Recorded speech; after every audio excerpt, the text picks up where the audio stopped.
Welcome to another episode of Angels, Positivity and Love. I am super fortunate to have a beautiful guest from Melbourne, Australia, filmmaker, writer, actor, UFO researcher. I'll let him explain what he's been doing, but he's been making some headway. Right now, UFO research, UAP, if you prefer, is making more ground than ever before when it comes to disclosure, getting corporations to not fess up, but share what they've been up to lately. Also, governments. And there's been a lot of efforts, again, made sometimes through Freedom of Information Act requests. Speaking of which, our guest has just landed a major FOIA, as they call it, request when it came to the Five Eyes meetings between Australia, Canada, the UK, New Zealand, and Australia. He'll explain more about it. I'd like to just first off welcome Grant LAVAC in Australia. Thank you for being on the show. Yeah, thanks for having me, Michael. It's good to be with you. I appreciate you give me some time. Oh, absolutely. And again, we're fortunate to have you here. Can you first explain your career path, but when did you first get curious about the universe, mankind, and sort of the interaction we might be having with, we'll just say, life beyond the world we currently know? Well, there's a lot in there. So, my background. So, growing up as a child, only child, I had a passion for health and fitness and sport, recreation. So, my background, education wise, is in health science. So, I studied at the University of Western Sydney. I have a degree in bachelor's degree in health science, which I used for a number of years working in the health and fitness industry. But growing up as a child, I've obviously moved on to another vocation now. But growing up as a child, I was inducted to science fiction films very early. So it was something that I would go to the cinema with my friends, my dad, my family, and I remember when I must have been 6 or 7 years of age. My dad took me to a photo exhibition on UFOs, or now referred to as UAP, in Sydney's tallest building called Centrepoint Tower. And I remember, and I've shared this story before, so apologies if some of your audience already heard it, but it was a photo exhibition, all these black and white photos of famed UFOs and sightings over the years that were blown up on canvases and basically put on the walls around this photo exhibition. And I remember distinctly, and I can see it now as I'm talking to you, one of the photos was the black and white McMinnville photo, the McMinnville UFO of the 1950s. And I remember vividly just standing and staring at this photo for a good number of minutes, just putting myself in the shoes of that rancher or farmer and trying to see through their eyes what it would have been like on the day. So visualizing what that moment would have been like, quite frightening, but also quite exhilarating as well. And so that was kind of my first introduction or an induction, I guess, to the topic of UAP UFO. And then growing up being a child of the 90s, I was in high school in the 90s, every Wednesday night, come 9 p.m. without fail, you'd watch the X-Files, and then you'd go to school the next day and have a big debrief with your friends about it, because we all kind of watched and enjoyed the same shows. And so I had that curiosity and just fascination for the topic growing up as a young fella. And then kind of my interest, ebbed and flowed, I guess, as into my early adult years. I got obviously into my studies at university. And then, my topics changed, but it really, imagine like a lot of folks, it wasn't until the New York Times articles of 2017 where that really reinvigorated my interest.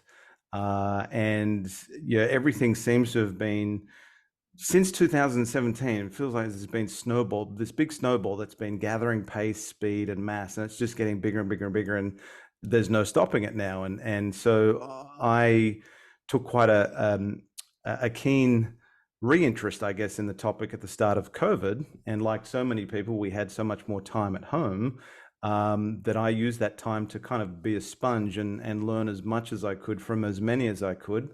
And there was an activism event that I got quite interested in. It was called the Big Phone Home back in 2021.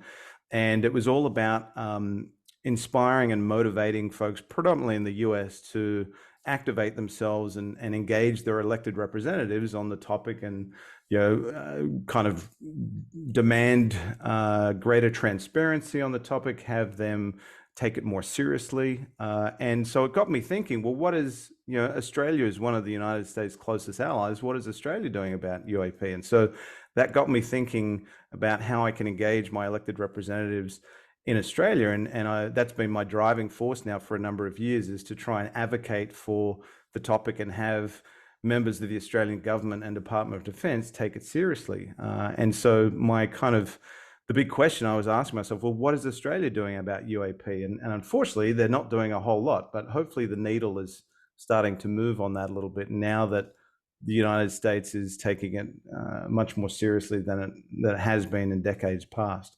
So that's kind of a quick summary for you as to where I've come from and where I come at today. Well, it's also an okay topic to have now as a discussion, whether it's a format like this. And I'm going to take a quick tangent for folks who've watched this show for over a year now. There's a connection to spirituality, angels, light beings. Light beings, it's sort of obvious what the connection is. And I want to get to that in a second. But you broke basically a big piece of news with your FOIA, Freedom of Information Act request from the Australian Department of Defence. So I want to make sure we go straight to that next. You explain what Five Eyes is and what that meeting was about and why this is so significant. As you said, you've gotten the Australian government to acknowledge some things. But I want to make sure people understand, we're talking about the existence of life, whether it's in us, around us, multidimensional, or you want to picture the 1950s sci-fi films, black and white, Forbidden Planet or The Thing, any way you want to do this. Does life exist outside of mankind, what we physically know and relate to day to day? Well, most of us don't have time to worry about this stuff, and it's really easy to dismiss. But if you have a creative imagination, like Grant was mentioning, from your childhood, you'll look to the stars. And this is a really big topic. And also, I'm going to make a point about empathy, compassion, kindness that loves the fabric of the universe. There's a large swath of the universe that is just simply here to help, be supportive. They do not want to interfere. And so the most important thing is you have free will, that you make your choices, whether the worst choices in the world or the best choices. I wouldn't want to change anybody's thinking at all. But to realize more of this, whatever this is, heart, unconditional love, awareness, call it what you will, and to breathe easier, walk a smoother path. And that's what we're going to be getting to by the end of this show. Where's all that in the discussions with Richard Nolan and everybody else? And I get it. You got to get to the paperwork. You got to get to the companies, who's doing what, the Defense Department or Pentagon. So let's get with that. What was you broke a major piece of news lately, and this, you must have gotten a lot of kudos from people. Well, yeah, I mean, and so it kind of goes back to, I guess, a bit of history for your audience. So in October of 2021, the Australian Green Senator Peter Whish-Wilson, he's the only Australian senator to date that has had the courage to ask questions on UAP in an Australian context, and he pressed the then Chief of Air Force, following the release of ODNI's preliminary assessment on UAP on the 25th of June 2021. He asked in a parliamentary setting, well, again, what is Australia doing about UAP? And he's been pressing ever since late 2021 to try and get a better understanding as to why, like me and so many others, why Australia's interest and appetite has been so lackluster publicly on this topic. Because again, the United States and Australia, we're the closest of allies, yet our positions on UAP could not be further apart, which is so odd because Australia is usually in lockstep with the United States on every defense initiative. But just for what unknown reason, reason that I haven't been able to seek clarification on thus far, is Australia is just not taking the same serious approach to the UAP, the phenomenon that the United States is. And so I've been fortunate that I've been able to learn from the good work that John Greenwald Jr. has done with FOIA for many decades in the US. And so I started submitting my own Freedom of Information Act requests in Australia. We know that following the NASA's public hearing that it had on UAP with its independent study team in May of last year, The former director of ARO, the All-Domain Anomaly Resolution Office, Dr. Sean Kirkpatrick, kind of revealed to the world that he had just then hosted his inaugural Five Eyes forum on UAP. And that really piqued my ears stood up, and I thought, oh, is there now some formal engagement across the Five Eyes, which is an intelligence alliance between the United States, Canada, the UK, Australia, and New Zealand? They share signals intelligence, they share data. Is this something that Australia actively participated in? So I tried to get answers from both the Australian government, the United States government, and I wasn't getting any information from the US side. So I've submitted a number of Freedom of Information Act requests. And Senator Peter Whish-Wilson had been submitting written questions to the Australian Department of Defence, trying to get answers as well. He submitted what are called questions on notice. And in July of last year, the Australian Department of Defence responded to Senator Whish-Wilson, one of his questions, essentially saying that no, Australia did not attend a United States briefing on UAP. So there was this blanket denial from the Australian Government Department of Defence saying it did not attend the Five Eyes Forum on UAP, which was incredibly suspicious because, why would Australia not attend a formal briefing or meeting or engagement opportunity with its Five Eyes allies? So that triggered a lot of FOIA requests for me from thereafter, and and I'll come to one of the recent documents that I've been able to have released. But Senator Peter Whish-Wilson kept pressing, following questions that I had recommended to him that he ask, and the Australian Department of Defence in December of last year, only a few months ago, did a complete 180 backflip and admitted that Australia did attend the Five Eyes Forum on UAP. A defence representative based in the Australian Embassy in Washington, D.C., did in fact attend this Five Eyes Forum. So why the sudden backflip? Was there, some incompetence or some deception being played in July of last year that then forced them to come clean in December? And so there have been a number of articles that have been published in the Australian media that have challenged the Australian Department of Defence's lack of transparency, why it hasn't given an explanation for why it got it so wrong in July of last year and then kind of backflipped in December. And so there have been a number of Freedom of Information Act requests that I've submitted, and one of them was to request documents, emails, information associated with this defense representative who's unnamed, this defense representative that from Australia that had attended the Five Eyes Forum on UAP.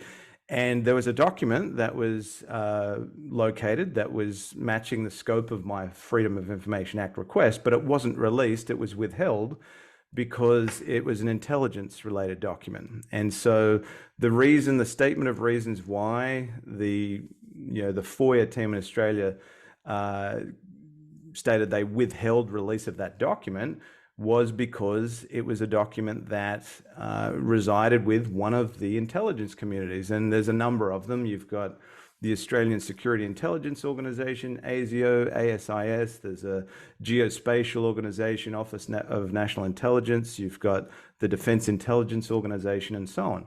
And so taking that statement of reasons from the Department of Defence as to why they withheld release of that document, it got me thinking, well, the Defence Intelligence Organisation actually has a very long history of investigating the UAP topic. It previously was known as the Joint Intelligence Organization. This is back in the, many, many decades ago.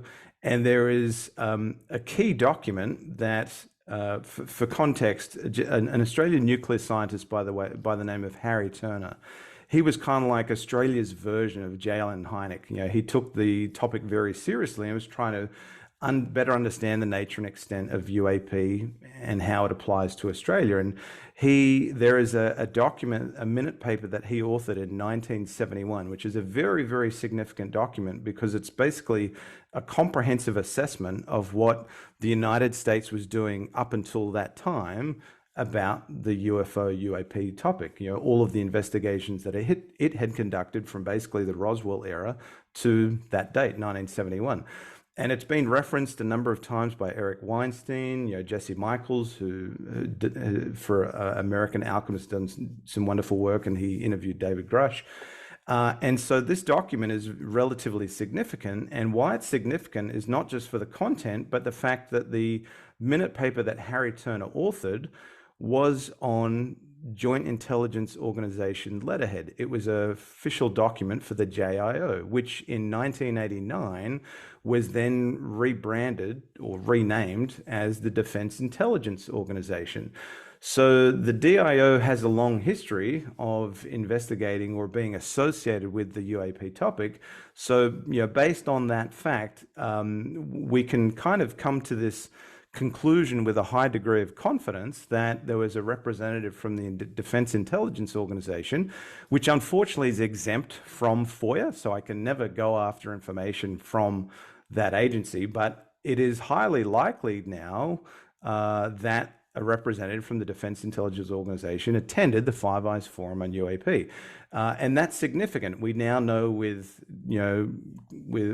clarity that Australia is now engaged in the conversation on UAP. And what does that mean for future engagement? Time will tell. But Australia's kind of now been put in a position where it's been trying to bury its head in the sand for so long and toe the line saying, no, move along, folks, there's nothing here, there's nothing to see here.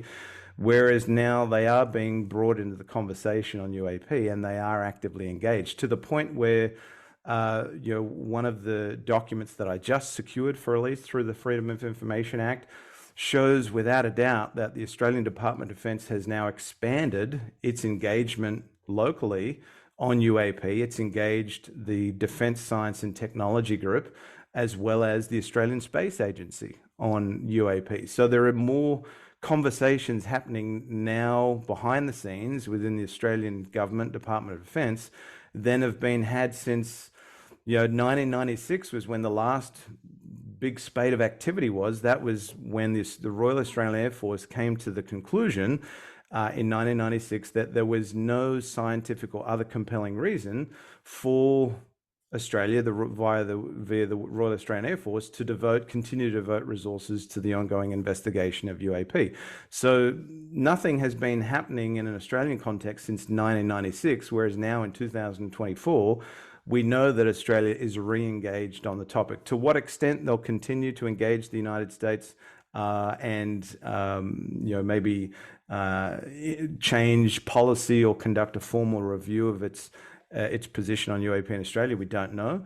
But it's an exciting time for me in the sense that I have a lot more questions that I can now ask of the Australian government, my elected representatives, the Australian Department of Defence, to kind of get a sense that the temperature of, well, how seriously is Australia going to be taking this topic going forward? So I know that's an incredibly long-winded answer, but hopefully that kind of brings your audience up to speed and kind of paints a picture or lay of the land as to where Australia is on the topic.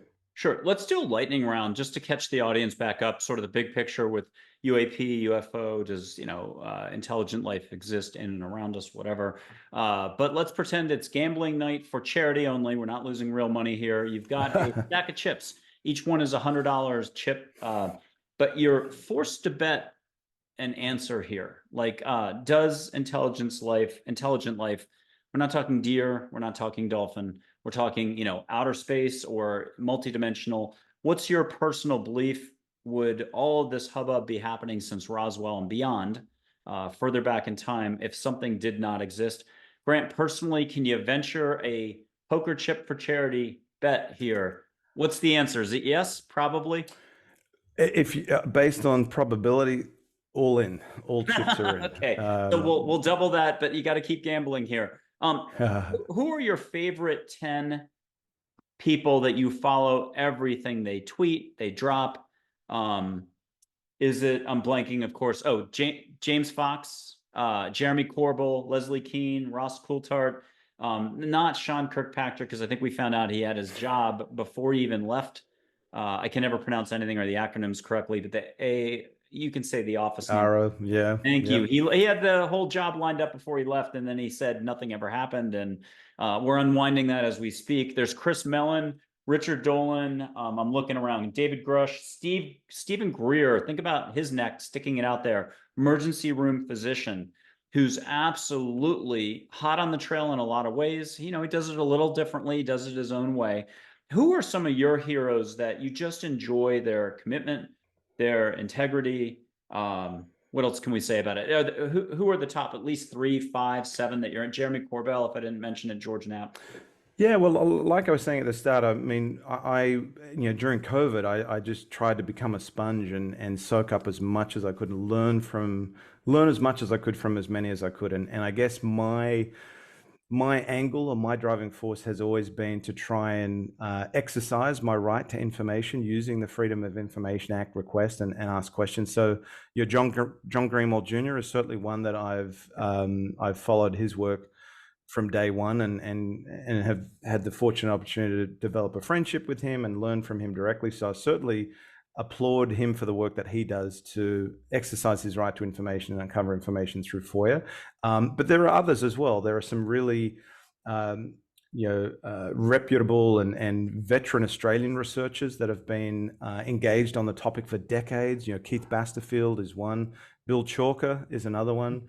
Ross Coulthart, who'd learnt and a lot of the background information for his book In Plain Sight, which is a really great introduction for a lot of folks that maybe aren't as well versed with the topic as we are. It's a really good introduction, I think, for a lot of folks.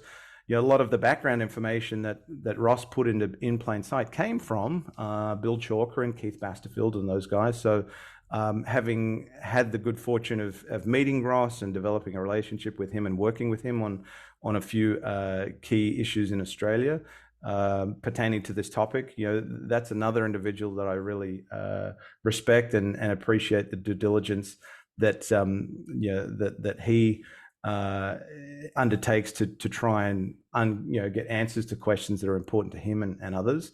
But there are other folks as well. In the United States, you have a gentleman by the name of D. Dean Johnson, who covers a lot of. He kind of lays it out for you on what's happening from a congressional aspect. So that's not my forte. Trying to understand language that's in legislation is very foreign to me. So he's very good in the sense that he breaks it down in a way that's easy to understand. And there are other folks as well. I try not to live in an echo chamber. I want to hear the perspectives and opinions from folks that maybe I don't agree with as well. So, I know that he's a very, there's a lot of love and hate for Stephen Greenstreet, for example, as for the New York Times.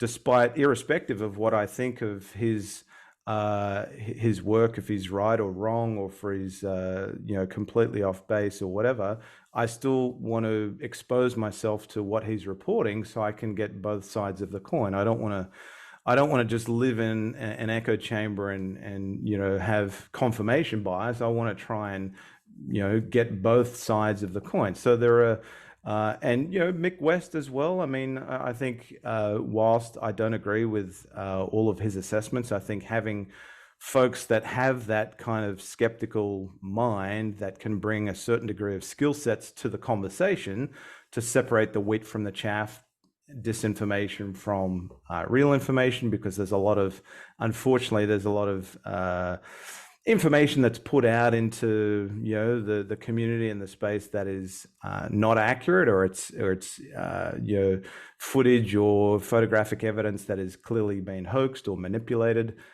So I respect folks that don't accept claims on blind faith, but rather ask questions in good faith, because that's the approach that I've tried to take in everything on this topic. I won't accept a claim on blind faith. I want trust but verify. Obviously, you want to. That's the kind of mantra that I've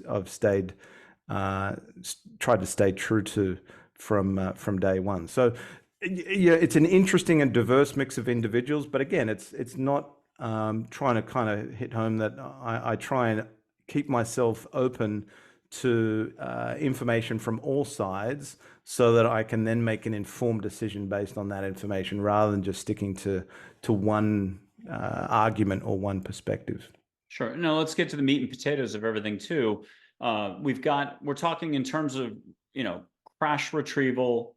So I don't know what to call it in terms of the mechanics of it, but just physical ships that may or may not have been reproduced by either companies or the Pentagon or whoever. Different entities may have reversed engineered. My lingo is going to go out the window here. But the point is, bodies, biologics, as they say, technology derived from it, and or video footage, photos that are coming from like a group like the US government or something that is considered trustworthy. If they were to go 180 and say, hey, here's the 1977 Honolulu film we took, or from the fighter jet 50 feet away, we didn't make this up. And when it's the US government having, not necessarily participated in with total transparency this entire time, if they were to say, this is what we had from an F-18, 50 feet away, we do not know what this is. And to all of us, it looks like a spaceship or a multidimensional craft of some sort. That would be a major, watershed moment. And that would sway you tremendously in a lot of your work. And then many more FOIA requests, I would add, for everyone else. Is there something else that I'm missing there, though? Like, is there another aspect to this? Also, paper trails, government paper trails that admit where you have two parties talking about something, where it's clear they're not doubting anything. They're more just focused on how can we either exploit, get technology, understand the phenomena of whatever. So those are sort of the major veins in the side of the mountain people are trying to mine right now, right? Yeah. Well, look, I think it's important that we all crave more data, right? And it's important to get more data points on this topic because unfortunately, what's in the public domain, what's been put out there, I guess, from the U.S. government, the Pentagon, is pretty limited to date. I mean, obviously, for many of us, the big revelation was those 3 videos that were released. The Go Fast Gimbal and FLIR 1 or Tic Tac. But that's just one set of data in those videos, and they're very interesting and I find them to be compelling, but they're not of the highest fidelity, they're not of the highest quality. So it would be truly wonderful to receive some more official releases from the United States government, photographic footage and video footage, because it clearly exists, but there is a real lack of transparency, I think, historically on this topic, and it continues to this day. Unfortunately, the Pentagon is so quick to release, footage taken from the U-2, the Dragon Lady of the Chinese spy balloon of February of last year. And it's quick to release footage of, from an MQ-9 Reaper drone footage of US fighter jets dousing fuel over the US drone, but it has not yet released any data, photographic, video, radar data on, and for good reason, it's probably classified, but if those 3 unidentified aerial objects that were shot down, in February, if they were so prosaic, well, why has the general populace not seen any data to corroborate that, to confirm that? So, if there is such this endeavor to be transparent with the general public on this topic, well, they're really not upholding their commitment by not releasing that information. And I mean, FOIA is just one avenue. That's just that's one tool in the toolbox that's, I guess, available for us to get breadcrumbs. And FOIA is never going to be the be all end all, but it can help you get tidbits of information that can help reveal more information over time through other requests. So it's all about all of the information that's available to you, not just testimony from pilots and aviators that are seeing these things, and from experiences as well. I mean, unfortunately, the experiencer conversation has really not yet been brought into the mainstream because of stigma and taboo that's long plagued this topic, and then the walls are only starting to just crumble ever so slightly from the standpoint of UAP are making incursions into military airspace. So that conversation's now been had, and rightly so, but the experiencers still have not had their voice heard. And hopefully there's a paradigm shift for them over time as more and more information comes to light. But yeah, it's all about more data, right? We want more data. And I think the more data that is made available to the general public by the United States government, and not just relying on them exclusively, but now we can hopefully get information from the scientific and academic communities, the Galileo Project. You've got the work that's been done through Dr. Gary Nolan, the Sol Foundation. He's out of Stanford. So, hopefully more and more data becomes available over time so that we're not just having to rely exclusively on some pretty crappy and grainy footage of something that is very, very interesting and anomalous, but it's very, very hard to make a determination as to what it is or what it isn't. So some more data that is made available and comes to light over time, I think, is only going to help add to the conversation. Now, this is the approach that has to be taken by man. It's through thinking, data, reason, mutual agreeing that the video released by this entity, this Pentagon, this, if it's the Australian Department of Defense, when something gets released and everybody agrees it's a breakthrough, that seems to be the marker or the way the ball gets moved down the field. I'm going to just mention there's still another way, which is direct experience. We're not mentioning empathy, kindness, compassion. Awareness itself is not thinking. It's our thinking is very limited. What we do a lot of knowing, we do a lot of scientific research, but as we all know, wait a year, most of our knowing changes, whether it's personal knowing, our football team preference, our food preferences. I mean, everything changes. There's a greater knowing that doesn't preclude possibility. And so what I'm trying to get to is there's something called awareness that I'm going to argue is here. Indigenous cultures have lived in this for thousands of years and even talked about the stars. My whole reason for being is people can directly connect to the universe. If they're here, they can do direct listening, all languages spoken, all dialects, any answers, any questions, no limits. There's healing to be had. It's really what will the individual allow for? And people can do this as a group. And I have photos of angels. There's light beings, there's fairies, la, la, la. It's a lot for people to take in, but so is the topic we've just been talking about. Yeah. And the two are identical in a way, except that I'm referring to, and I've got to do this phrase because I wrote it down and it's a heck of a phrase, the non-corporeal energy-based life forms. Now I just say angels, light beings, beings that have gone beyond the need to have a spacecraft to be in and can show up in full human form, who are unconditional love and just here to help. They respect free will. They don't want to interfere. The definition of unconditional love, like there's all different types of existence out there. And we've heard a lot of stories, a lot of experiences, as you would say, talking about not so fun experiences. But I'm going to try to make the point that there's a entire other side of the spectrum that's much larger, looking out for us individually, looking out for our personal growth, our soul development, if people can allow for a soul, this lifetime plus other lifetimes. Our expansion and growth never stops. And so coming at it from that direction, are you seeing anyone out there talk about kindness, compassion, mankind's expansion in a gentle way at all? Or is this all, the factual based, the paper chase? Yeah, I mean, the latter is what's, I guess, always been of interest to me because I'm non-denominational. I'm very much from a religious perspective. I'm an atheist, even though I was raised, went to a Catholic school and then an Anglican school.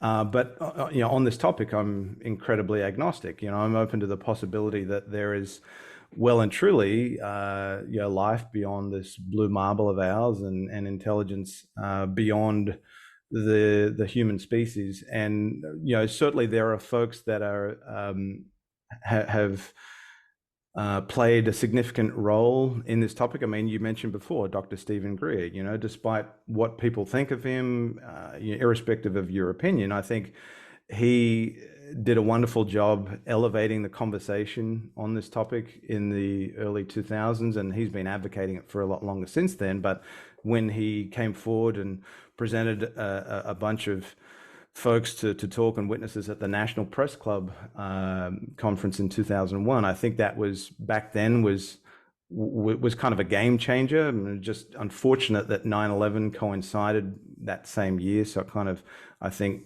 you know, what could, if 9/11 hadn't have happened that year, I think maybe the National Press Club revelations could have maybe gotten a bit more traction, you know, that year. But, you know, Stephen Greer, Stephen Greer is certainly one that has, I know, come at it from the perspective that you alluded to before, talking about, you know, kindness, empathy, you know, not trying to discriminate by calling whatever that intelligence life that's out there alien. You know, I think I applaud his efforts, obviously, to you know, continue to seek answers to questions that are important to him and those that obviously appreciate his work. Doesn't necessarily mean that I agree with everything that he puts out there, but I certainly think he's played an important role in advancing the conversation to where it is today. And, you know, it's they say that, you know, spirituality and faith is a gift. It's not necessarily a gift that I have yet to receive. So for me, I certainly remain open, but kind of have a healthy degree of skepticism at heart. But I certainly appreciate and applaud the efforts of those that do take that perspective of, well, let's put, I mean, so, you know, my wife reminds me of this constantly, you know, the law of attraction, the law of reciprocation. What you put out there, if you put positive thoughts and positive feelings out in the universe, then that can come back to you, often in multitudes. So I do certainly subscribe to the to the belief that, you know, the law of attraction and the law of reciprocation is a real thing. And some practice it more frequently and diligently and better than others. So. Well, I think that's beautifully said. I think that's all at a minimum is just understanding that, how do I say this? You know, law of attraction, what you put out is what comes back, so to speak, or it's the vibrations matching on each side.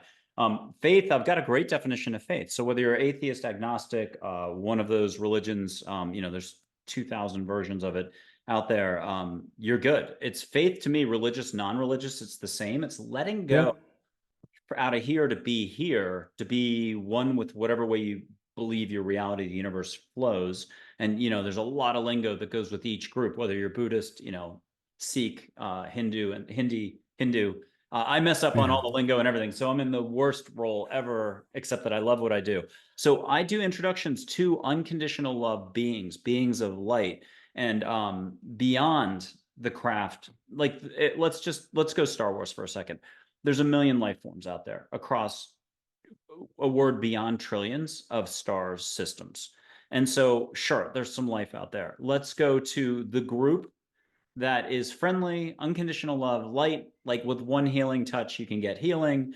Your past, your future, you, all essence of you is known, but there's no interference. It's really gentle. It's just, you can have any answers to any questions. I think there's a rub there because we can't even understand what that means, the concept of no limits, except the first day we fall in love. You know, for at least 6 hours, you're looking at the pointy birds in the trees, singing tra la la la la, and you're happy. And it doesn't matter what was going on before, you just fell in love. So pure love. And otherwise, you have to be one of those people who have had and I have them on the show, you know, 3 near-death experiences. I just had somebody who's had 5 who's going to be coming on the show. You know, you have to have a spiritually transformative experience. And I don't think that's a must. You have to just be willing to let go of what you know long enough, but I don't say let go of it all the way, to park yourself here to receive all in terms of answers, hugs, and full on seeing. And you can do this as a group. So what I'm trying to get at is, if light beings exist, I think we've got some good examples. Now I'm going to blank completely for all my movie references, but beings of light. Think Contact, Jodie Foster. The Hmm. figure came in as her Hmm. dad, the guy from Hill Street Blues. I looked up his name. I've already forgotten it. It could be David Foster or something like that. The point is, the light being dumbed it down for her, so it would be a familiar figure. And I think that's fair to say that's what people get to experience here is directly they get to see, if it's Jesus, Mary, Muhammad, Buddha, Einstein, Gandhi, you're seeing those figures. But if it's a light being, they can dumb it down so that almost no light is leaking out of them. They almost look human, like Silver Surfer. I'm trying to say there's a direct experience to be had and direct answers. How fast can you write any answers to any questions? Imagine what happens for science when they start paying attention more, less about doing the thinking, and you have to keep it science is science, and all the FOIA requests is FOIA requests. But I'm sitting here on the sidelines watching, and I'm like, where is the mention about unconditional love? Um, there's something bigger going on in terms of the expansion of our ability, like consciousness expansion doesn't stop. And so that's the point of our lifetimes is, I believe, to learn to love more, allow more. And some of us don't figure it out until our last breath. Thus, the life review you flash. We believe it's more about career, money, this decision, this type of thing. And bravo, you should do whatever you think you are doing, because guess what? That's how you're already going to live your life. It's just there's a flow up here that is not the same as the flow here, no matter what you call it. So, how can you address, like, if I had to, I'm going to have the worst metaphor. All this Hmm. focus on the paperwork, crash retrieval, biologics, name all the other markers in the ground. Ross may know of a location of that spaceship in South Korea that they just built a building over. It was too big to move. You've heard that.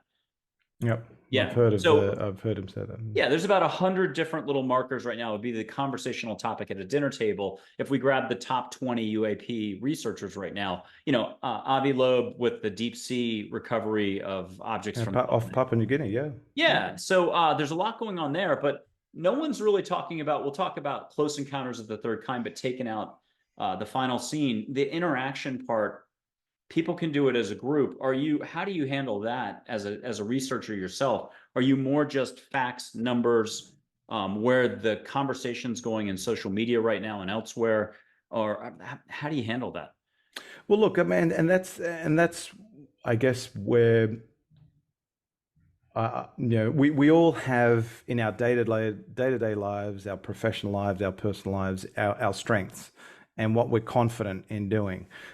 For me, on this topic, that's what I've, I guess, built a degree of confidence on, and a degree of due diligence and strength, following the paper trail. But again, I don't want to. I think it would be. I wouldn't be doing myself any favors by just burying my head in the sand and doing that and only doing that and living in an echo chamber. So I mentioned before, when I don't live in an echo chamber. So with a lot of the content that's put out there through content creators that's on, YouTube, Spotify, all the different platforms, there are other topics that interest me as well. Like, consciousness is an area that is very new and foreign to me, and I find that subject fascinating and intriguing. And again, that's something that I'm becoming a sponge on, just like I was being a sponge on the nuts and bolts and the paper trails and so on with respect to diving into this topic throughout COVID. So I think what again, irrespective of what people think of him, I think what Robert Bigelow is doing with BICS, the Bigelow Institute for Consciousness Studies, is fascinating, is very interesting, and there are other folks out there that are talking about the consciousness connection with UAP, the potential consciousness connection. So I find those conversations fascinating, and I don't.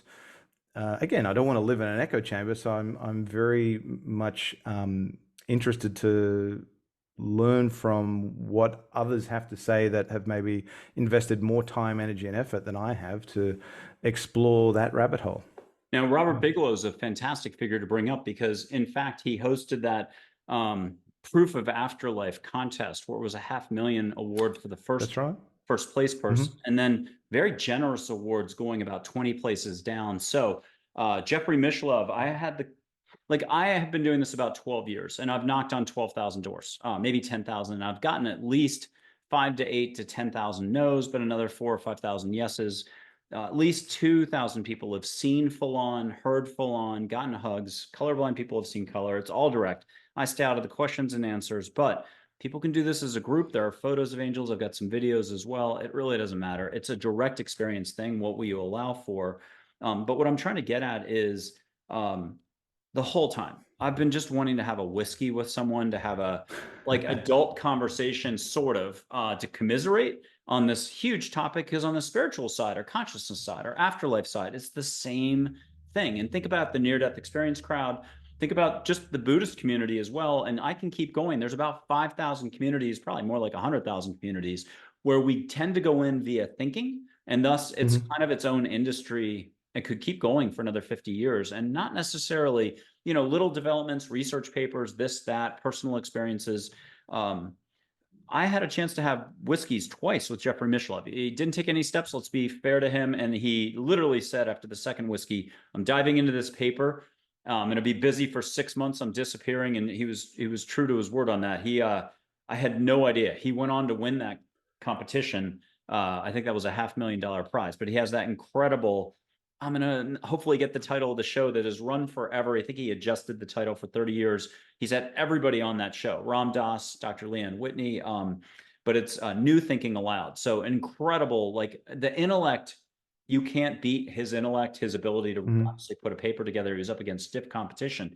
But somehow what I'm trying to get to is you could be the biggest researcher on this and not want to actually take the steps and just experience. And that's okay. And there's something about the experiencing that is almost worth 400 papers and almost 400 years, or at least 4 years or 40 years of research. Why not? Why not experience Exactly. love? Why not hear, if you're from Sweden, get your answers in Swedish? I don't speak Swedish. And you have to have an open mind. And I'm not saying anybody we've talked about wouldn't do it if the circumstances are right. You catch them on one day, they could be awfully mean, and 2 years later they don't remember that, and they're awfully nice, and they're like, let's do it. Why not? Or you're in a pinch. Your car just got wrecked. Your child's sick. You yourself just got a diagnosis. Watch how fast any resistance goes out the window when you're like, I've got nothing else to, it's just right now. Why wouldn't I? So this eternal question. And kudos to Robert Bigelow for, obviously he's put together the Bix platform that has given an opportunity for folks that take a keen interest in consciousness studies and the topic of consciousness, and put their put their hypotheses, their analysis, their thoughts out there for others that are interested in the topic to review it, peer review it, come to it. It's all about opening up the conversation and elevating the conversation, advancing the conversation. So I would think, without a platform like what Robert Bigelow has put out there with Bix, without that platform, there may not have been such of a great opportunity for these great minds to put their thoughts on paper and put it out there. So it's all about I think trying to bring people together and reduce the walls of stigma and ridicule that's long plagued not just the UAP topic, but a lot of what would have been considered for many years as fringe or woo topics.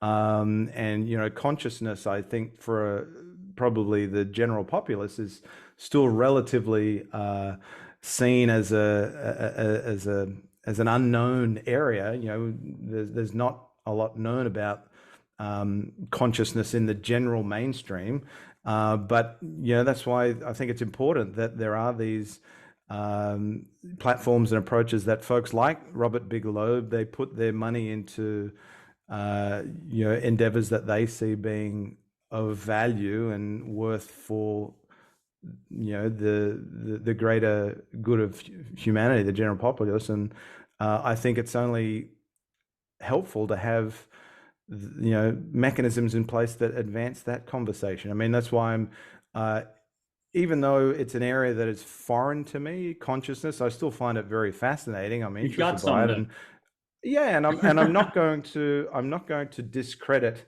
something or say, oh, that's all bullshit because I don't understand it. Yeah. If I don't understand it, there's just an opportunity for me to become a sponge on that particular topic, and it's just not one that I've invested as much time, energy, and effort into to date because of, I guess, like I said before, my area of confidence and area that I feel is a strength is following the paper trail and doing my due diligence on dotting the I's and cross the T's. But I don't want to pigeonhole myself and close myself off to other Yep. things that could be of significance. And that's why I think it's important that there are folks that are doing their due diligence on consciousness and spirituality and other things as well. So With Nolan and the Soul Foundation, were you surprised that they founded that, or do you have high expectations, high hopes at least, that that's a new effort and that might make headway very quickly?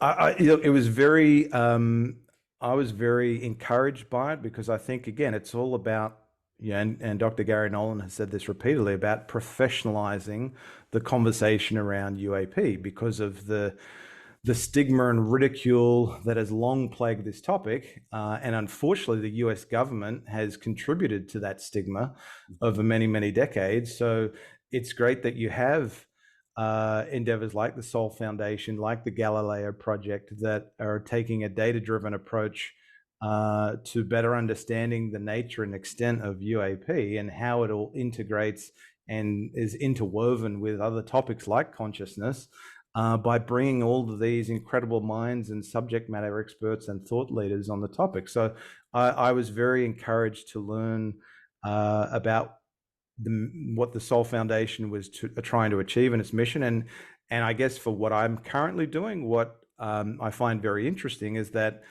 one of the Soul Foundation's mission, one of their mandates, I guess, is to provide other nations' governments with policy recommendations and policy guidance on taking the UAP topic seriously. And I think they've obviously got a very hard egg to crack there with Australia. But it's encouraging and reassuring to know that there are,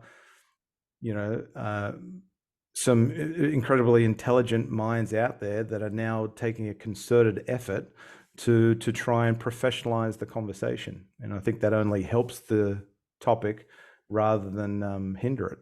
Now, if you want to grab the Tums or Rolaids or something, we could talk the aviation, commercial airline industry, and the rest, FAA, and the whole lack of reporting. And in fact, the second something happens, gets reported. If it's an individual commercial pilot for United, they are risking their career forevermore, and their license depends on their faculties being intact. But not to mention the radar data and everything else just disappears within usually 48 hours. Somebody in a Navy uniform, Air Force uniform, captain or higher, shows up and says, hey, we need that data. And, the conversations, the audio recordings between pilots, if there were 7 different ones in a period of an hour reporting the same event, it's awfully mafia-like in a way, and in the 1960s, 70s cheesy way by now, because we're sort of like, oy vey, enough's enough. Can we get a little more transparency and make sure that we need more pilots today after the pandemic, not less, and we need less stress for them. They need to be able to do their jobs and not feel like they're getting hassled or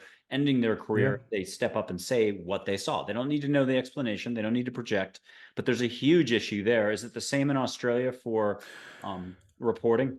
Yeah, I mean, unfortunately, Australia is kind of stuck in 1969, where end of Blue Book. They said, "Move along, folks. There's nothing to see here." And you have, I mean, that Australia is really, to sum up Australia, and being a student of film and lover of all things film, that opening scene of Steven Spielberg's Close Encounters of the Third Kind, where you have that exchange between the air traffic controller and the commercial pilot, but he doesn't want to report it because of the stigma and ridicule that's associated. Unfortunately, that is very much, I think, where Australia is currently stuck, not just in the Department of Defence, but within the halls of the Australian government as well. I mean, you have F-35 pilots that are coming to Ross Coulthard and sitting down with him and saying, "Look, I'm seeing things in Australian airspace that I cannot reconcile, that I do not understand, I can't identify." And Ross asked the question, "Well, would you report it? Do you feel comfortable to report it?" And he says, "Well, the response is, what do you think? I've got a chief of Air Force that doesn't think that thinks this topic is science fiction, as do other folks within the Australian Department of Defence, and I've shown that through FOIA that there are people within the Australian Department of Defence that are making jokes about the UAP topic. They think it's science fiction, it's all the X-Files."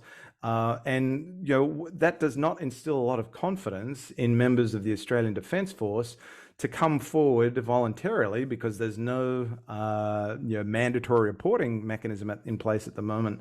There are no in reporting or recording protocols whatsoever on UAP in Australia.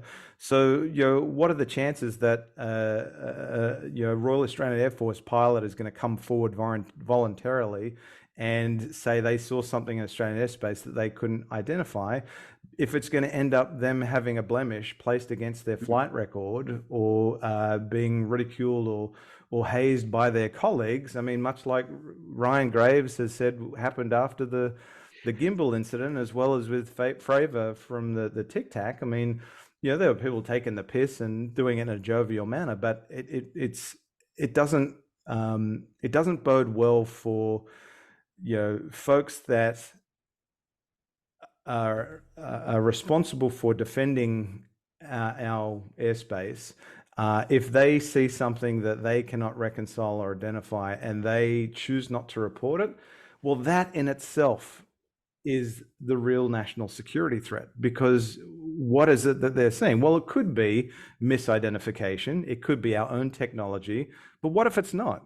What if it's something else? What if it is a foreign adversarial system? What if it is something that falls into the catch-all other bin that the ODNI included in their preliminary assessment on UAP? I mean, if there is technology out there that is outperforming what we have, that's in our known inventory, that aviators and pilots aren't able to identify, and they're choosing not to report that out of fear of being ridiculed, ostracized, or missing future career opportunities, then that in itself is a real issue. And that's why I applaud the efforts of folks like Ryan Graves with Americans for Safe Aerospace, who's supporting proposed legislation that would have a commercial commercial aviation UAP reporting bill, having commercial pilots having to report observations of UAP to the FAA, making it a requirement for them to do so. Because I think, kudos to the Pentagon for implementing reporting protocols for its members, men and women of the US military, to report, because that in itself is helping to reduce the stigma that's associated with the topic. And more reporting mechanisms equals more reports. And Australia's big argument is, oh well, we haven't had any reports of unidentified aircraft or anomalous activity in Australian airspace for more than 20 years. Well, of course not, because you've got no reporting protocols. And the level of stigma that's associated with the topic, why would anyone want to come forward and volunteer that they've seen something? And unfortunately, there was an exchange that happened between Senator Whish-Wilson and our current Minister for Foreign Affairs, Senator Penny Wong, in November of 2022, I believe it was, where Senator Whish-Wilson was asking our current Chief of Air Force, Air Marshal Robert Chipman, about, are you aware of the United States is reporting cancellation of US military exercises because of incursions in restricted airspace by UAP? And before he could finish asking his question, the Minister for Foreign Affairs, Senator Penny Wong, interjected and said, "Is this a UFO question?" Like it was beyond the committee to even entertain the notion that we're talking about UAP. And unfortunately, that level of ignorance and arrogance is unfortunately all still too prevalent in the Australian government and the Australian We've seen Department this of Defence. before. If it's women's issues, I mean, in other countries or here in America or elsewhere, where in the 50s, oh, she must have asked for it, it was deserved, or she must have gotten her facts wrong. And we're talking now today, there's a reporting system, test kits, you go to the hospital, there's a whole judicial process. And so even if you have a reporting system to the FAA, I would argue it's got to be more like Twitter today. They assign you legal counsel immediately to make sure your rights are not trampled on, your career, everything is documented. You cannot have blowback, because it has Yeah. been not just repression or weird in terms of how it's handled. It's been outright just crazy, with people in military uniform showing up, taking all the documentation, the data, and then FAA controllers who happen to know the pilot or know how to get in touch with them, sneaking it back to them later. I think there was a great interview lately. It's a Marine Corps F something pilot who's absolutely incredible, but gone private, flying high wealth clients to like Hawaii and elsewhere, reported seeing what he saw at a really high altitude. Nothing. Yeah. Well, I don't remember the guy's name. The Marine Corps No. pilot who's got his shit together. Excuse my French. Mm. Who's got his blank together. And just incredible interview. It was pilot to pilot talking. It might have been Ryan Sprague interviewing him, or Oh, yeah, yeah. Graves. Ryan Graves might have even been Ben Hansen that was doing some I think work it was. on then. Yeah. Yeah, Ben Hansen. So look, the bottom line is we're not talking like a decade of this or 2 decades. We're talking at least 50 years of stigma and worse. Absolutely just sweeping it under the rug as fast as possible and literally pressuring people for weeks or years afterwards to forget about it.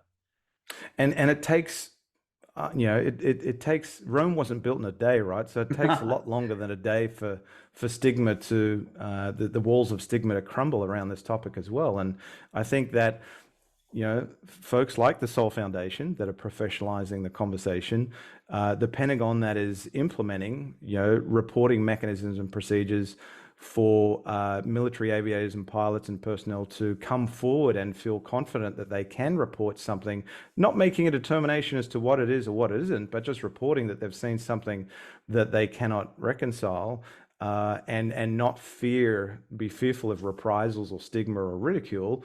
Those measures, that all helps mitigate the ongoing, the continuation of stigma that again has long played this topic. And I applaud obviously the United States for having folks that are advocating for this topic from a national security perspective and safety of flight risk, because they're certainly topics that need to be taken seriously. And that's why I hope that over time you will have people will become more comfortable in having the conversation about the UAP topic, just like you and I are now. Like I'm amazed how many people that I meet on the street or I go to a Q&A event that Ross Coulthard did in August and October of last year.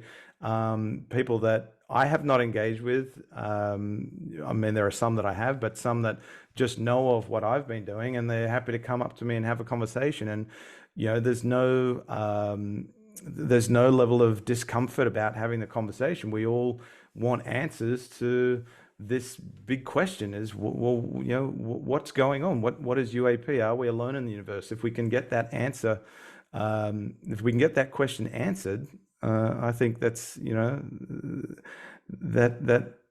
that all strikes at the heart of our curiosity. And I think I hope over time that Australia follows suit, and I'm encouraged that Australia is now engaged on the topic. To what degree is still to be fully understood, but that the walls of stigma will start to fall around this topic at home, and follow the suit of the United States, and for that to then hopefully transition to the experiencer side, because I think their, unfortunately, voices have still not yet been heard at the same on the same public stage that UAP has, and rightly so, maybe at this juncture, from a national security and safety of flight risk. I think in due course, and hope that experiences will have their voices heard as well, and it'll be taken mainstream with less stigma around the topic.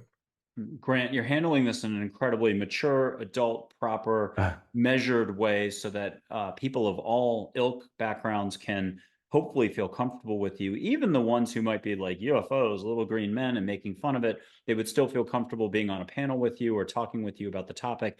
But with that said, you don't have to say it out loud. Have you had a personal experience in childhood ever, UFO, UAP, anything you couldn't explain ever?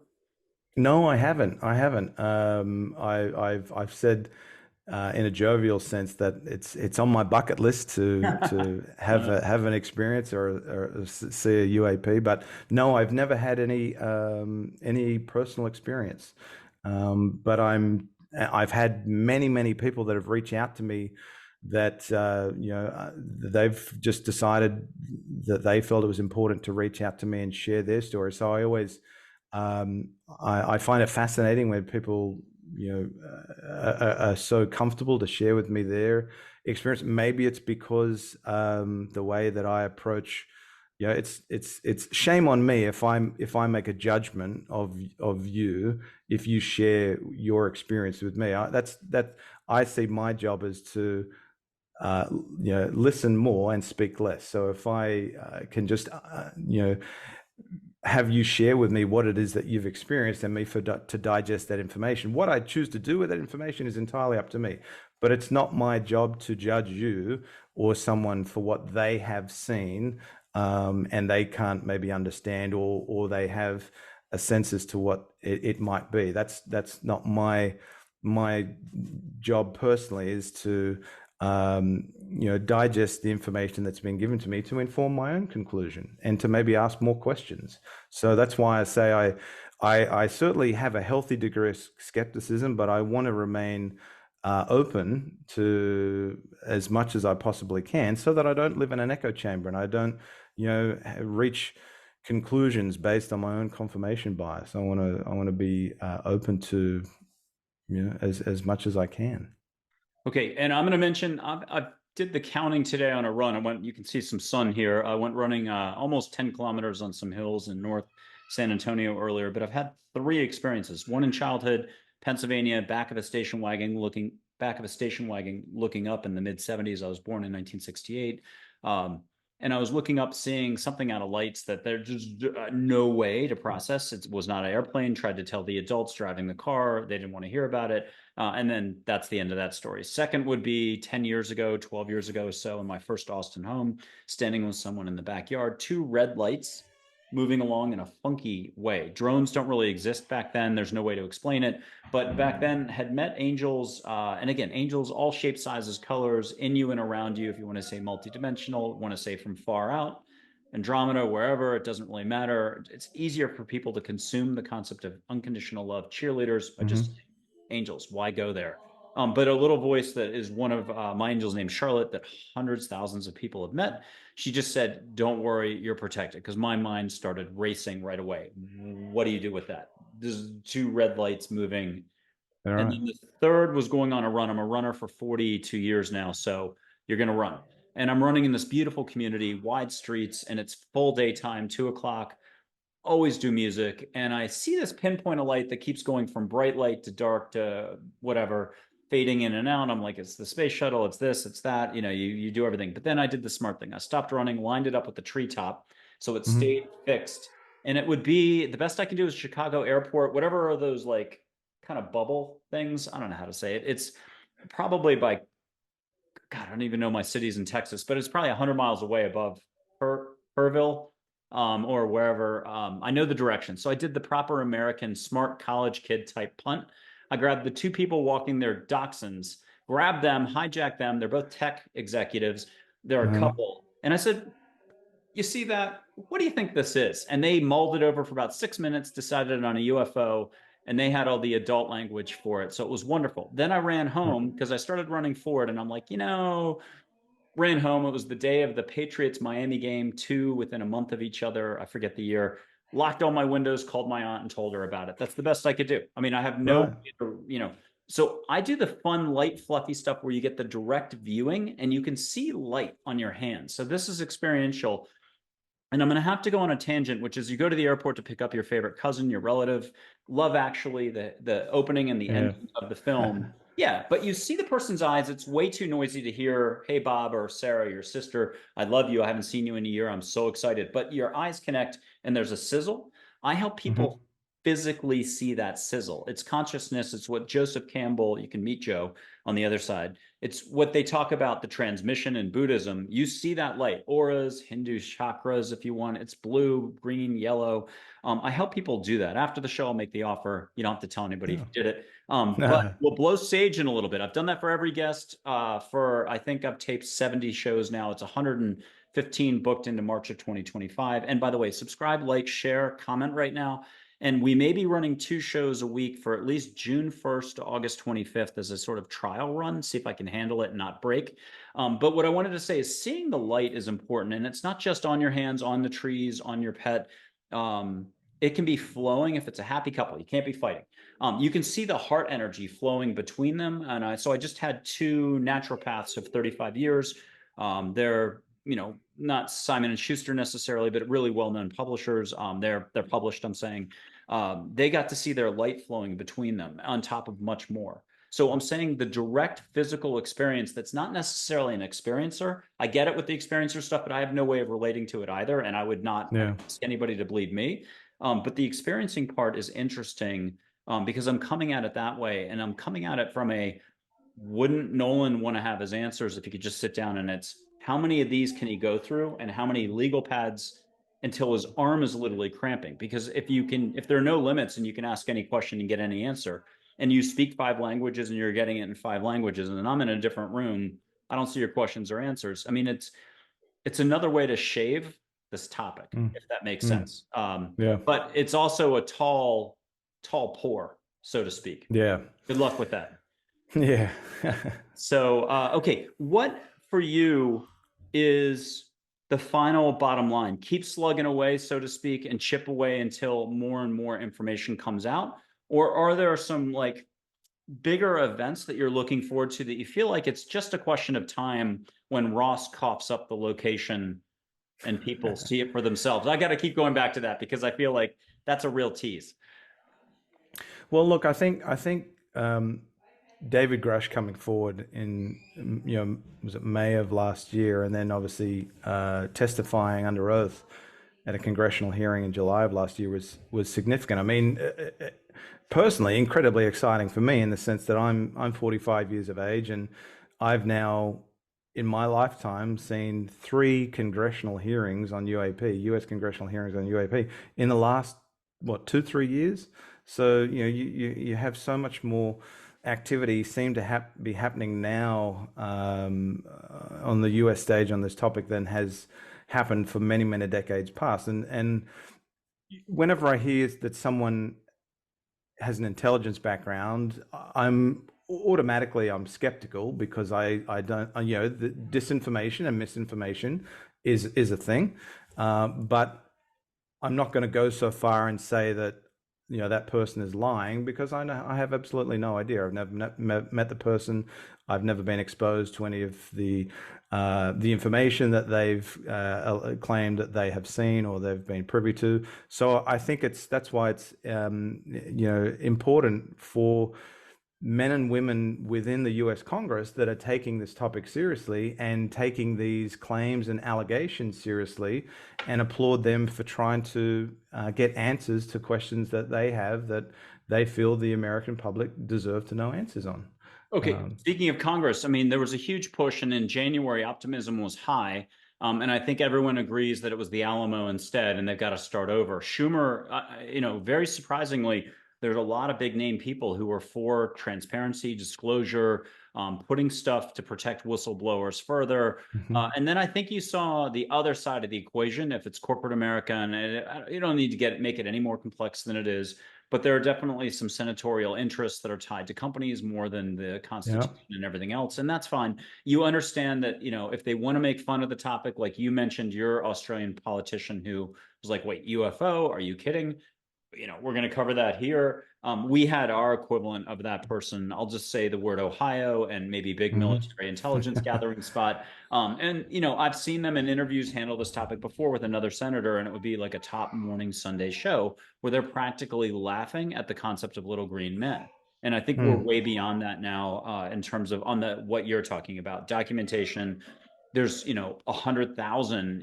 We're finding out that the number of incidences have been sort of made to go away, and the number that was reported since like 1950, 1945 is way higher than Mm. anybody even realized. And so this has been one giant campaign to make it all just a stigma, and it's your problem Yep. individually, mentally, than it is an actual occurrence phenomena. So Yeah. let's do a shout out here and there. Have you enjoyed James Fox's films? I have. Look, so James Fox did a wonderful documentary, which a lot of folks probably are aware of, The Phenomenon, which came out in 2020. And in that documentary, he covers, one of the largest mass sighting cases in the world, but also Australia's most significant sighting being the Westall case of 1966.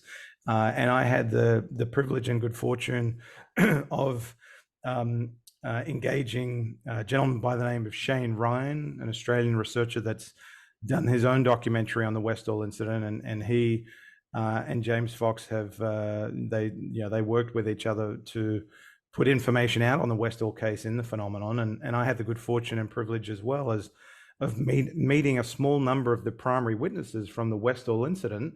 Last year, they have an annual witness reunion event at the Can you Grange tell us on for two site. sentences the West Hall incident? Sure. Just give us a little flavor. So kind of the elevator pitch, the 6th of April, 1966, Westall High School in Melbourne, Victoria. Recess about 10:15, 10:20 a.m. in the morning.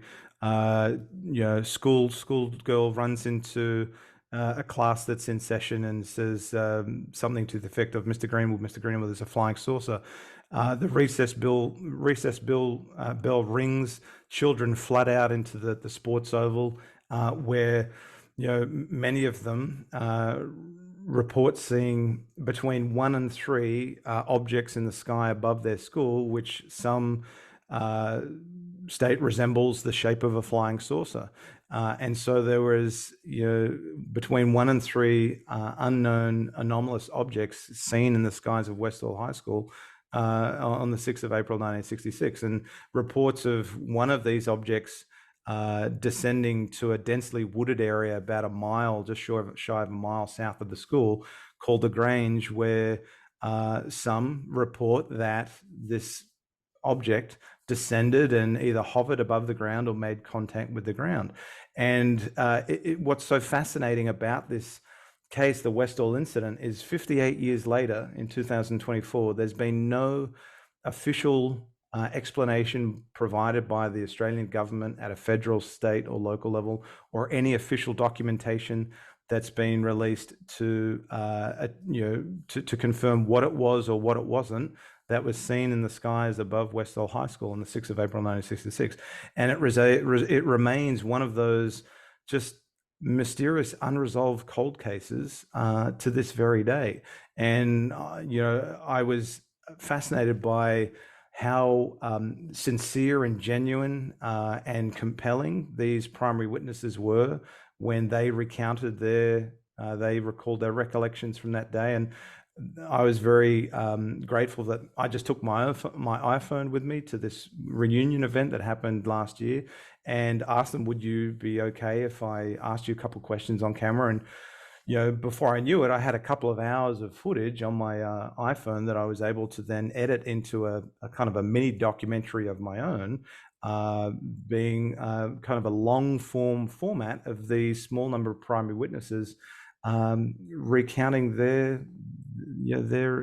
memories and recollections of that day. So the Westall incident I find to be a truly fascinating cold case, and for those that haven't seen James Fox's The Phenomenon, I would encourage them to have a look at it, because it's covered really quite nicely and succinctly in that documentary. And the Zimbabwe school as well is very parallel if we're talking Yeah. experiences. Same thing. And I would mention people can go to your YouTube channel. I'll have the address and everything in the fine print below this video, but they can see the footage from those interviews you did. Yeah, so I titled the documentary I did called The Westall Witnesses, and it's on my YouTube channel. It goes for just shy of 90 minutes, and again, it kind of covers. It's not designed as I mean I've kind of think of it as a companion piece to what James Fox put out there with the great documentary The Phenomenon, and what Shane Ryan has put out there with his documentary Westall 66, a suburban UFO mystery, and Ross Coulthard has reported on the Westall incident as well. And there have been a lot of other folks, Keith Basterfield and Bill Chalker, that have researched Westall and tried to uncover official documentation, documentary evidence to attribute something to what was seen in the skies above Westall. But again, 58 years later, it's still as much of a mystery today as it was on that day. And what are you coming to for the conclusion about human thinking itself? The whole to be or not to be, or to me, to be is here, not to be is up here. And there's a lot of people. Einstein talked about it quite a bit, that we'll need a whole new system of thinking if mankind's going to survive. I could say, not all thinking's bad. And certainly, I'm going to quote an angel here: 7% less thinking a day is the Olympic gold medal for letting go, enlightenment, whatever you want to call it. Just 7% less thinking a day. It's not in the cards for mankind to ditch thinking. But I would argue most of it's a waste of energy. The judging that precludes possibility, the reacting, the fear, the stress, the worry, all that stuff, we're going to do it. I'm going to do it in 2 hours from now and half of this coming week. You're human. Welcome to the eternal situation here. But the more you can relax, breathe, smile, hug your dog, love, allow more, and the way you speak about everyone else, you're very empathetic, compassionate, just rolling easily with it, so that you're very understanding of, again, the human condition. How do you describe? Have you noticed that thinking itself, that science itself, might be getting in its own way in some way? Um, that's a tough one. I mean, not having I can't bring a science perspective, but to address your point that you just made, I think, look how young we are as a species, and it was not that long ago that we thought that Earth was the center of the I was going to say universe, flat. and we thought the Earth was flat, and if Galileo didn't have the curiosity to look through his telescope and be able to start asking questions about, well, maybe Earth isn't the center of our solar system and everything revolves around us, but we revolve around the sun. And people didn't ask questions that, well, maybe the Earth isn't flat.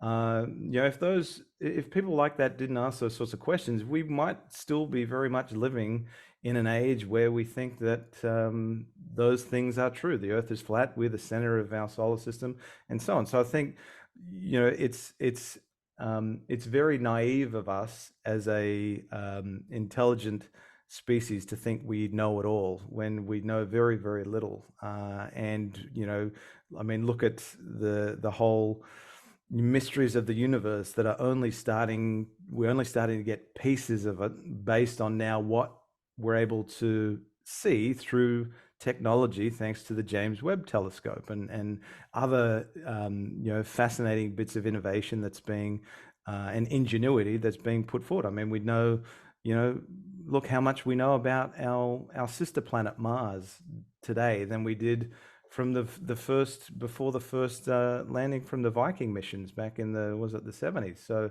I think it's very naive and ignorant of us to think that we know more than we actually do. I think we actually know very, very little, and I think it's folks like Avi Loeb and that are prepared to, in the face of potential adversity and ridicule, have asked questions that may, in decades past, be looked at and looked down upon, and to be having the courage and the gumption to actually explore,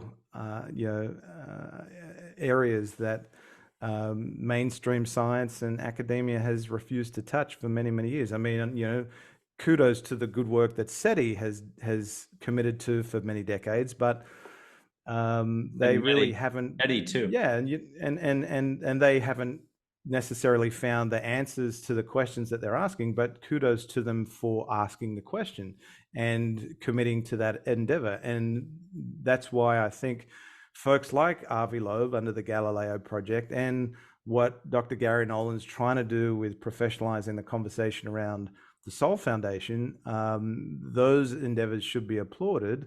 And hopefully more and more folks within the scientific and academic community will follow suit, and have a little bit more courage to explore topics that would, decades past be ridiculed or looked down upon.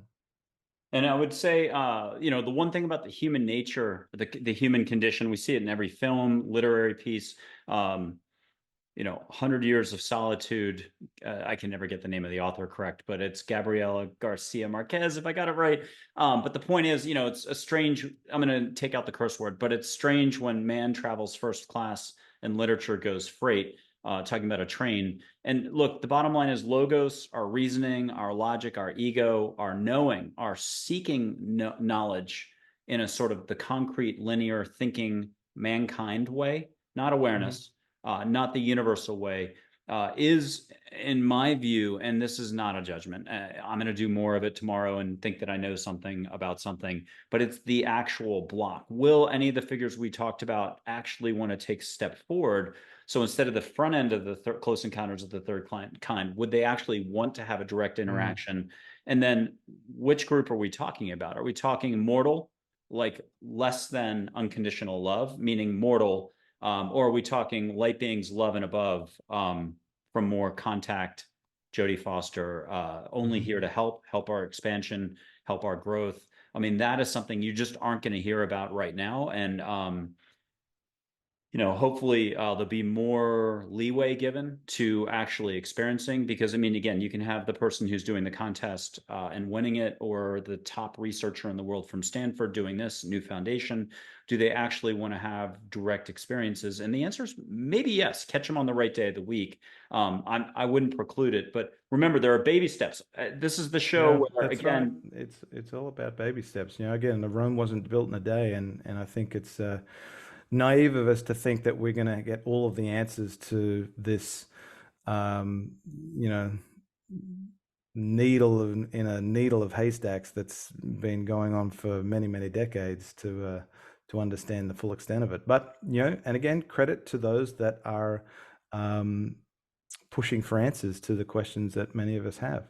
And they are pushing and they're dedicating their lives to it, and money and their careers. So this is 100%. Angels Positivity and Love. I will remind people to check the positivity box. Not only have you checked the positivity box this entire interview, I'll remind people that positivity itself is abundance.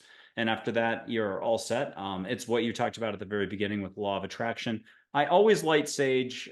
We did it a little bit before the show. I'm not going to say anything more except just to light some and give you a chance to breathe extra. You've been talking for a while and sharing a lot with us. Thank you, Grant. I'll see if I can get this lit in the first place. But folks at home, I'm lighting some sage. It's Juniper Ridge sage. You can get it at a Whole Foods if you happen to be in America. Very standard. What do you call it? Excellent sage is what I should be saying. Very consistent. They make a good product. So if I can get some smoke going with the red-tailed hawk feather, catch what you can catch in Australia. I've done this for 2 Brisbane. I was mispronouncing the city. Again, what do I know for any knowledge? It's not Brisbane, Australia. 2 show hosts at the same time caught it. And I have that from a couple of years ago. They were like, oh my God. Yeah, it's on the show. They're like, oh my God, So catch what you can catch. But I always say, why settle for linear? We do way too much linear. Ask for flowers on top of it. Ask for an ocean smell that can't be from out the back door. And Grant, if you want, you can put your hand out and just multi-juggle this so that maybe your hand feels some energy, a vibration, maybe your nose. People whose schnoggin is not working can still smell this. Some people who are highly intuitive taste it on their mouth when I light it. And I'm going to tell one dad joke for everybody, because my belief is, and I've seen this firsthand, the more you let go, the more you breathe, smile, relax, the more you're in your heart. Your heart's doing all the work here. Okay, so here's the dad joke. Santa's reindeer, Blitzen dancer, just those 2. Why do they drink so much coffee? Because they're Santa's Starbucks. And yeah, exactly. Are you smelling anything? Are you feeling anything on your hand? Are you catching a little lightness in the air? Moisture on the palm of my hand. Yeah, it's a Okay. cool moisture on my palm. Good enough. And I will put up one photo of one angel, then we'll wrap this up with a reminder and any recommendations for resources. Obviously, they're going to be able to look at your YouTube channel and check out your offerings. And you've had a good start to your YouTube channel. I'm going to put up an angel named Joy if I can find her. And she is the ambassador communicator, the one that people usually start with now for 12 years. Here she is. And I should just mention, I've got photos of angels for a long time now. I used to hand the camera to folks. Um, you can just see directly with your own eyes and do it as a group at Omega Institute, which is considered a pretty nice established place. Deepak Chopra has spoken there and hundreds of others, Thich Nhat Hanh. You can meet Thich Nhat Hanh now on the other side, directly see him, have a direct conversation. You can get all the senses addressed when you do this, and I step out of the way. So it's really everyone tapping their inner Zen master or that inner Kung Fu figure, if you like Kung Fu films. It's letting go. And speaking of which, here's an angel named Joy. Just you can put your hand out and feel what you can feel on your palm. Folks at home hopefully have done this out of 70 other episodes. We've Again, gone much more. my daughter's middle name, so it automatically brings me a smile to my face and happiness. So Good. And if you want a wind in the room, ocean smell, a flower smell that can't be the backyard. I mean, for you, it's winter is coming.